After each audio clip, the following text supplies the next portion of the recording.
Paswan PM आवास के लिए निकलेंगे। चिराग पासवान को बता दें कि जो सुबह 11 बजे चाय पर चर्चा होगी उसमें चिराग पासवान को भी कॉल गई है और यह बताया जा रहा है सूत्रों के हवाले से कि चिराग पासवान का फिलहाल मंत्री बनना तय है।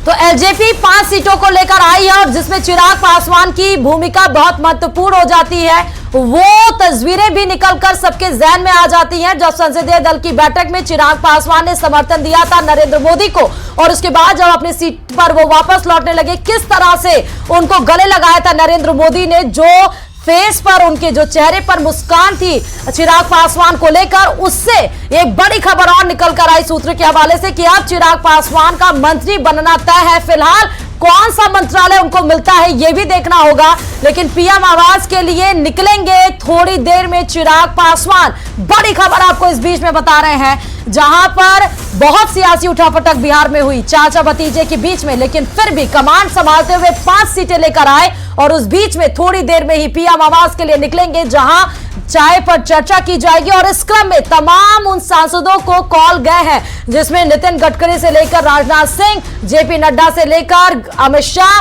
पीयूष गोयल, ज्योतिरादित्य सिंधिया, अर्जुन राम मेघवाल, अनुप्रिया पटेल, चिराग पासवान, जीतन राम मांझी, तमाम वो चंद्रबाबू नायडू, तमाम लोगों को गया। लेकिन इस बीच में बिहार से जुड़ी इस वक्त की सबसे बड़ी खबर यह बता दें कि चिराग पासवान का मंत्री बनना फिलहाल तय बताया जा रहा है।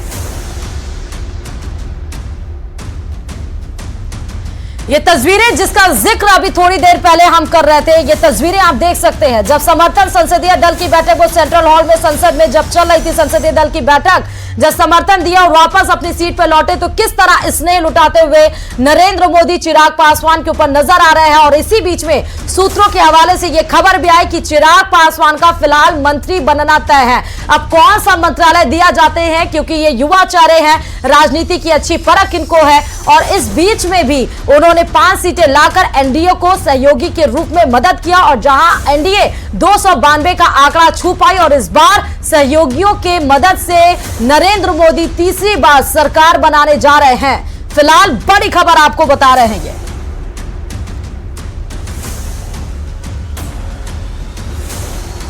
और दिल्ली में सियासी हलचल और तेज हो चुकी है क्योंकि राजनाथ से मिलने के लिए पहुंच गई है अनुप्रिया पटेल। वो अनुप्रिया पटेल जो आरएलडी अनुप्रिया पटेल आपको बता दें कि जहां पर मंच पर भी मौजूद थी, पति आशीष पटेल के साथ पहुंची अनुप्रिया पटेल। अनुप्रिया पटेल को फिलहाल यह बताया जा रहा है कि कॉल नहीं आया है, लेकिन कॉल ना आने के बावजूद भी वो राजनाथ से मिलने के लिए पहुंची है। हालांकि राजनाथ को कॉल गई है जो एक बार फिर से सांसद जीते हैं उत्तर प्रदेश की लखनऊ से, और वहीं से फिर अनुप्रिया पटेल की बात यह आ रही है कि अनुप्रिया पटेल राजनाथ से मुलाकात करने के लिए पहुंची है, साथ में उनके पति आशीष पटेल है। बताया जा रहा है सियासी गलियारों से यह खबर निकलकर सामने आई कि अनुप्रिया पटेल को फिलहाल जो 11 बजे तमाम सांसदों के साथ मीटिंग होनी है पीएम आवास पर, खुद नरेंद्र मोदी इसको लीड करेंगे उस बैठक को, जिसमें अनुप्रिया पटेल को फिलहाल कॉल नहीं गया है। इसके मायने एक और निकाल सकते हैं कि इस बार अनुप्रिया पटेल को मंत्रालय से दूर रखा जाएगा।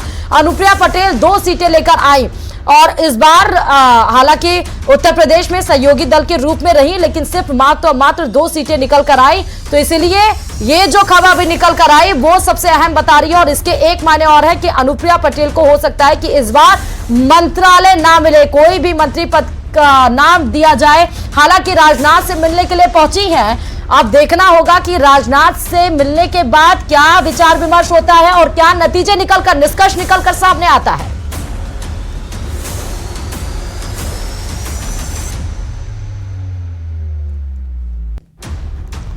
तो इस वक्त की बड़ी खबर आपको बता रहे हैं, हलचलें आप देख सकते हैं कि सुबह दिल्ली में कितनी तेज हलचलें हैं। जब तक आज शाम 7:15 बजे नरेंद्र मोदी जब तक वो प्रधानमंत्री पद की शपथ लेंगे, उसके पहले आप दिल्ली में हलचलें देख सकते हैं किस तरह से जेपी नड्डा गृह मंत्रालय यानी कि अमित शाह से मुलाकात कर रहे हैं। यहां पीएम के आवास पे पहुंचने का सिलसिला तेज हो चुका है। जिसको कॉल नहीं गई है उसके भी धड़कनें बढ़ी हुई हैं।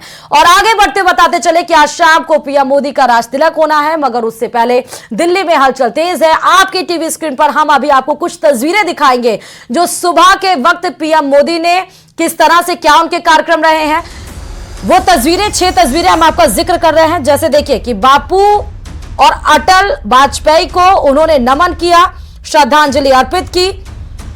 फिर चाय पर मुलाकात के लिए सांसदों को कॉल जाना शुरू हुआ, जो 11 बजे बताई जा रही है कि शुरुआत हो जाएगी। चाय पर चर्चा की जाएगी, सांसदों से बात की जाएगी। 7:15 का वो समय निर्धारित है जब शपथ ग्रहण समारोह होगा, जिसमें 7 देशों से विदेशों से मेहमान इस शपथ ग्रहण समारोह के साक्षी बनेंगे। मंत्रियों को फोन का सिलसिला चला गया है। अनुप्रिया पटेल इसमें आपको नजर आ रही है, क्योंकि अनुप्रिया पटेल को कॉल नहीं गया है, वो राजनाथ से मिलने भी जा रही है। एक सियासी घटनाक्रम इस बीच में और घटित हो गई।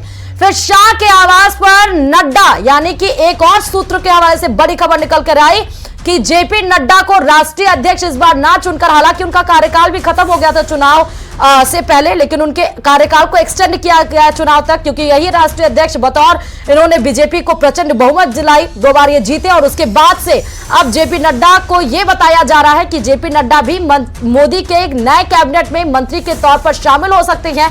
फिलहाल इसके पहले जो तस्वीर दिख रही है वो ये है कि जेपी नड्डा अपने आवास से निकले थे और अमित शाह के आवास पर दोनों की बैठक जारी है। कल देर रात के घटनाक्रम की बात बताएं तो जेपी नड्डा, अमित शाह और बीएल संतोष की बैठक हुई थी। उसके पहले आपको बता दें तो जेपी नड्डा, बीएल संतोष, राजनाथ सिंह और अमित शाह की बैठक हुई थी। और आज नड्डा के आवास पर डिनर का भी आयोजन है। तो ये जो 6 तस्वीरें आपको दिख रही हैं, यही 6 तस्वीरें इस समय दिल्ली में हलचल का केंद्र बनी हुई है, क्योंकि सबके दिलों की धड़कन बनी हुई है कि आखिर सहयोगियों को साथ में लेकर नरेंद्र मोदी कैसे चलते हैं, तीसरे कार्यकाल को कैसे सर्व करते हैं। 5 साल का सवाल है, गठबंधन की सरकार है और इस बीच में पुराने जो नए मंत्री थे, जिनके पास मंत्रालय था, जिन्होंने बेहतर प्रदर्शन किया, उनको क्या मंत्रालय मिल सकता है, उनको रिपीट होता है कि नहीं, कितने मंत्रियों को मंत्रालय मिलता है या फिर नहीं, इन सब पर विचार विमर्श हो रहा है। और इस बीच में नरेंद्र मोदी का आज राज तिलक है। तीसरी बार पीएम पद की शपथ लेंगे नरेंद्र मोदी। कुछ देर में पीएम की नए मंत्रियों के साथ बैठक होनी है। पीएम मोदी ने नए मंत्रियों को चाय पर बुला लिया है। शपथ के लिए नए मंत्रियों को फोन किया जा रहा है, जिसमें नितिन गडकरी, राजनाथ सिंह, अमित शाह, प्रहलाद जोशी, अर्जुन राम मेघवाल, आरएलडी अध्यक्ष जयंत चौधरी, अनुप्रिया पटेल, राम मोहन नायडू को कॉल गई है। इसमें थोड़ी सी क्योंकि अनुप्रिया पटेल को फिलहाल ये था कि कॉल गई है, लेकिन सूत्रों के हवाले से खबर यही भी निकल कर आई कि अनुप्रिया पटेल को कॉल नहीं गई है, इसीलिए वो राजनाथ से मिलने के लिए गई हैं। चंद्रशेखर, पेमा सानी और जीतन राम मांझी को भी कॉल गई है। अब निर्मला सीतारमण, सर्बानंद सोनोवाल को भी कॉल गई है। मनसुख मांडविया, अश्विनी वैष्णव, जो कि रेल मंत्रालय जिनके पास था, उनको भी कॉल गई है। जितेंद्र सिंह, ज्योतिरादित्य सिंधिया को भी कॉल गई है। शांतनु ठाकुर, पीयूष गोयल को भी कॉल आई है। तो वो मंत्री जो जिनके पास मंत्रालय था, महत्वपूर्ण मंत्रालय था, उनको भी कॉल गई है। तमाम सहयोगियों को भी कॉल गई है। देखना यह है कि आज नरेंद्र मोदी के पीछे कितने कैबिनेट मिनिस्टर्स और कितने राज्य मंत्री रहते हैं और उनमें भी किनका चेहरा शामिल होता है, ये सबसे बड़ा सवाल है। और इसी को लेकर दिल्ली में सियासी हलचल भी तेज है।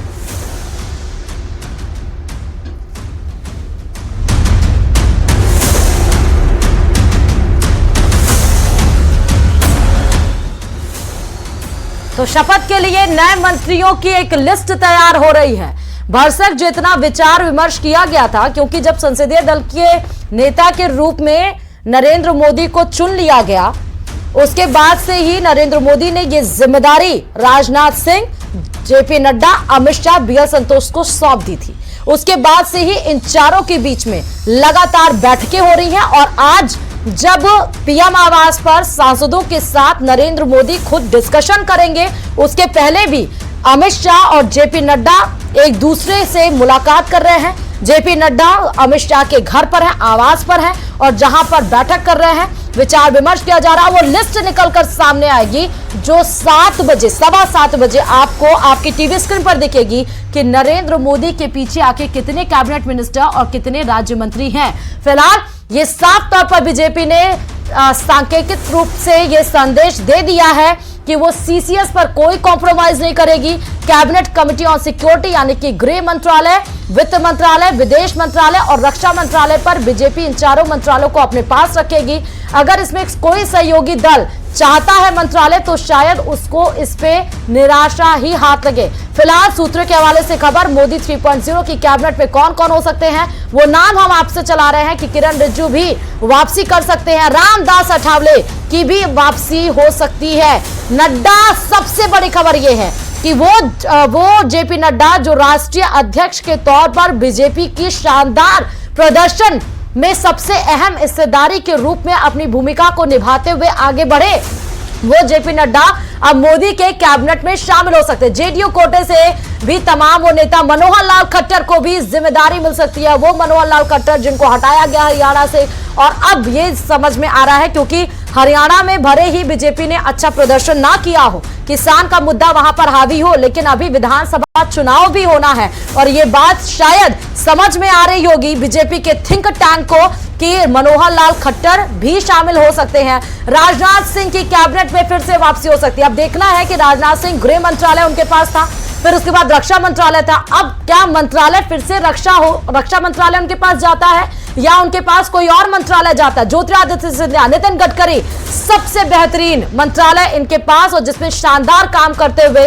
तमाम कनेक्टिविटी इन्होंने दी। नितिन गडकरी के पास क्या फिर से सड़क और परिवहन मंत्रालय ही जाता है। रामदास अठावले की भी वापसी फिलहाल बताई जा रही है। तो तमाम वो नाम आपको इस समय टीवी स्क्रीन पर दिख रहे होंगे। शिवराज सिंह बन सकते हैं कैबिनेट मंत्री। शिवराज सिंह की बात किया जाए तो जिनको राजनीति की नब्ज की पकड़ है, जिन्होंने विधानसभा में अच्छा प्रदर्शन करते हुए 28 सीटें बीजेपी के खाते में दी, वहीं अगर हम माफ करेगा विधानसभा नहीं, अगर हम लोकसभा की बात करें 2019 में तो 29 में से 28 सीटें गई थी और वहीं पर नकुल नाथ की एक सीट गई थी सिर्फ मध्य प्रदेश में। लेकिन इस बार शिवराज सिंह की अध्यक्षता में अगर मध्य प्रदेश की बात की जाए तो 29 की 29 सीटें बीजेपी के खाते में गई हैं, यानी कि क्लीन स्वीप किया है। तो अब ये आ सकता है कि शिवराज सिंह चौहान को कैबिनेट मंत्रालय में शामिल किया जा सकता है। नितिन गडकरी, पीयूष गोयल को भी कॉल गई है।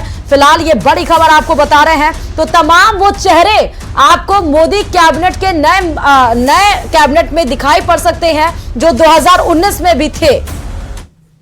और अब बात दिल्ली में राष्ट्रपति भवन, संसद भवन से लेकर इंडिया गेट तक कई चौक चौराहे नरेंद्र मोदी को बधाई देते पोस्टर और होर्डिंग से भर गए हैं। तस्वीरें आपको दिखाते हैं। नरेंद्र मोदी तीसरी बार सरकार बनाने जा रहे हैं और प्रधानमंत्री के तौर पर शाम को 7:15 बजे शपथ ग्रहण समारोह है। और उसके लेकर आप देखें कि दिल्ली के अलग अलग इलाकों में चौक चौराहों पर इस तरीके के होर्डिंग, पोस्टर, बैनर वो लगाए गए हैं। आधुनिक भारत के निर्माता श्री नरेंद्र मोदी के लगातार तीसरी बार प्रधानमंत्री बनने पर सभी देशवासियों को बधाई। और इस तरीके के होर्डिंग शहर के अलग अलग इलाकों में लगाए गए हैं। आप देखिए कि ये दूसरा होर्डिंग यहाँ पर लिखा है और अलग अलग होर्डिंग में अलग अलग संदेश, मैसेज भी देने की कोशिश की गई है कि सपने नहीं हकीकत बुनते हैं तभी तो सब मोदी को चुनते हैं। और तीसरी बार प्रधानमंत्री बनने पर नरेंद्र मोदी को बधाई। और ये तीसरा जो होर्डिंग है काफ़ी बड़ा साइज में यहाँ पर लगाया गया है। ये लुटियंस दिल्ली की ये तस्वीरें, नई दिल्ली की तस्वीरें, और यहाँ से ठीक पास में पार्लियामेंट है, ठीक पास में इंडिया गेट और राष्ट्रपति भवन है। तो इस तरीके के होर्डिंग जो शहर के अलग अलग चौक चौराहों पर प्रधानमंत्री को बधाई देते हुए लगाए गए हैं। कैमरामैन विपिन पुजारी के साथ रवि सिंह, दिल्ली, न्यूज़ 18 इंडिया। तो ये आप देख सकते हैं राजघाट से लेकर तमाम वो जगह पर जहां पर नरेंद्र मोदी की तस्वीरों से गुलजार है।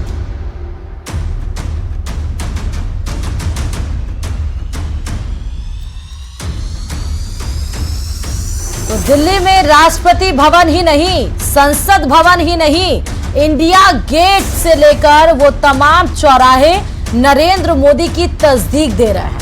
वो तमाम चौराहे नरेंद्र मोदी को बधाई दे रहे हैं। वो तमाम चौराहे नरेंद्र मोदी को बता रहे हैं कि हाँ वो है, और वो है तो वो नरेंद्र मोदी है।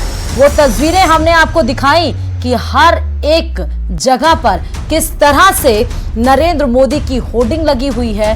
पूरा दिल्ली सिर्फ और सिर्फ अगर बता रहा है तो वो प्रेजेंस बता रहा है नरेंद्र मोदी की।